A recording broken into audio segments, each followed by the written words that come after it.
couple of months ago, there was a fire at the old Hartwood hospital, an abandoned mental hospital on the Scottish countryside.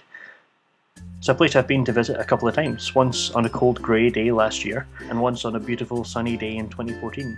Until the fire, it was an imposing but decomposing building, with two amazing clock towers that cry out to be the setting for an old school horror film. I would picture them being struck by lightning, or lit with an ominous green glow, or echoing with maniacal laughter.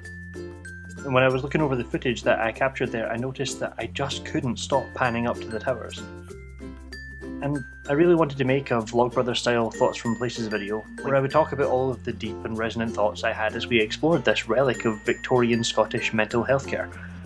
But all I could think as we wandered around was, this is so awesome. Because it was. There was thick broken glass, and an old bike, and some creative graffiti.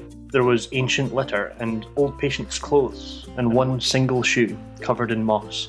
There was a cash register, a floor polisher, and at the end of this corridor, more creative graffiti. And the second time we went there, we found an entrance to the burnt-out East Tower.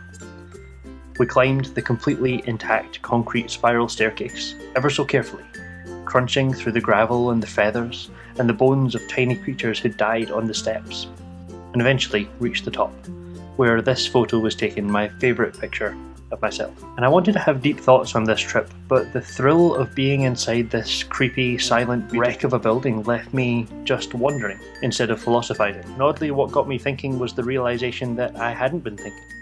I'm a person who's perpetually in my head, either daydreaming or monologuing about the stuff that I've been reading, the stuff I've been thinking about.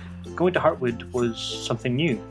It was being immersed in a place so interesting and backwardly beautiful that all of those thoughts stopped, and I was just there. Being there. Experiencing and seeing and enjoying the stuff that I was seeing, sharing the awe with a good friend, and rarely saying anything at all other than, oh wow, and look at that. And instead I had something just as profound and refreshing, a real, rich experience, with enough fun to silence the incessant jabbering of my internal monologue.